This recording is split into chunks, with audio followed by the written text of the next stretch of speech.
मैंने पहले भी मृत्यु भोज पे आपको कविता सुनाई थी। ओ सेठ जी કર્યાવર करनो है थे याने उधार दो, बापू पहले ही मर गया थे यहाँ टावरा ने भी मार दो, कहीं भी वेजा मीठो पकवान करना ही पड़ेगा, यहाँ बाड़का ना बे किस्ता में मरना पड़ेगा। ए भाया पैसा नहीं वे तो उधार ले जा, थारा इकलौता खेत का कागज पांडा दे जा, थारी बई की किड़िया कंदोरा गेणे मेल दे, पण फटाफट हलवाई पा हई का पैसा मेल दे, देख 12 में थारी हितेशी समाज आवेला, दांत काटती जागा जलेबिया जामुन खावेगा। छोरा ने भणवा मेलवा को बुरो काम कदी नहीं करनो, जगह जमी वेचनी पड़े तो पड़े, पण कर्यावर ठाटू ज करनो, है ना। तो ये मेरा व्यंग आपको समझ में आया होगा कि ये मृत्यु भोज नहीं करने के। आप आज कसम खाइए हाथ खड़े करके, ऐसे हाथ करके, सर कुछ भी हो जाए मैं कर्यावर नहीं जीमूंगा।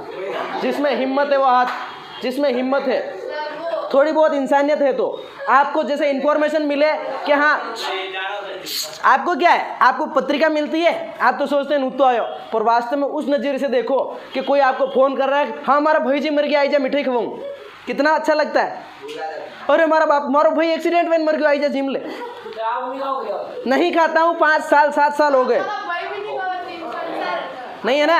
आप कसम खाइए कि सर ऐसा गिद्ध आप देखना, डांडोर मर जाए आपने तो जब सरकारी ज़मीन पे फेंका, उठाइन फेंक दे बेटा बाणे, उसके बाद कुछ टाइप के जानवर आते हैं, गिद्ध और चील कहते हैं जिनको, ऊपर हवड़ियाँ काँव काँव करे और फिर वहाँ उतरती है, उस मांस को नोच नोच के खाती है। हम में और उनमें कोई फ़र्क नहीं है। जिस आदमी के घर में दुख की घड़ी है, जिस आदमी के घर में मौत हो चुकी है, जिस आदमी के घर का इंसान का मतलब इंसान जा चुका है, उसका परिवार लूट चुका है, उन बच्चों के परिवार सर से साया उठ चुका है, वहाँ पर जाके हम चटकारे लगाते, कहते लूण और लान जलेबी और ला। शर्म नहीं आती हम लोगों को?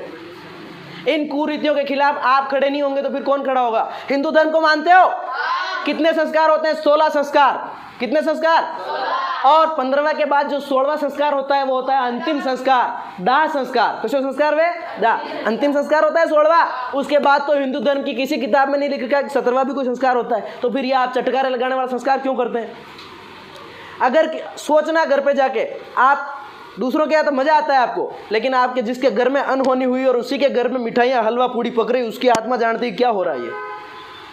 आज मान लीजिए मैं मेरे पिताजी से बहुत प्यार करता हूँ, खुदा न खास्ता मुझे कुछ हो जाए और मेरे पिताजी बैठे हों और उनके सामने हलवा बन रहा है। क्यों बन रहा है? कि मेरा प्रिय पुत्र जा चुका है दुनिया से, इसलिए मिठाई बन रही है लोगों को बांटने के लिए। शर्म आनी चाहिए हम लोगों को।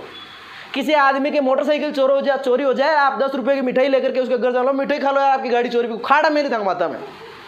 जब एक गाड़ी चोरी हो गई, उसकी मिठाई आप नहीं खा सकते, तो इंसान चला गया, उसकी मिठाई कैसे खा सकते हैं? शर्म आनी चाहिए। आप कसम खाएं कि सर आज के बाद ऐसा नवरा काम नहीं करें। हाथ खड़े करके जो मेरे को टीचर मानता है, लेश मात्र भी अगर मेरे प्रति आप में इज्जत है तो हाथ खड़े कर दे सर अब हुआ जो बहुत हुआ। आप अपने मम्मी पापा को नहीं रोक सकते, कोई बात नहीं, भाई बहन को नहीं रोक सकते, कोई बात नहीं, खाओ दो। खुद का जीव तो डाल सको, भूखा रह जाएंगे एक दिन, कोई बात नहीं, लेकिन मृत्यु भोज नहीं खाएंगे। नहीं खाऊंगा मतलब नहीं खाऊंगा, क्योंकि ये इंसानी प्रवृत्ति के खिलाफ है। किसके खिलाफ है? अरे एक गाय का बछड़ा मर जाए, वो गाय 4 दिन तक चारा नहीं खाती है। शर्म आनी चाहिए इंसान होकर के। तुम अलग अलग जीमते हो, तुम जीमने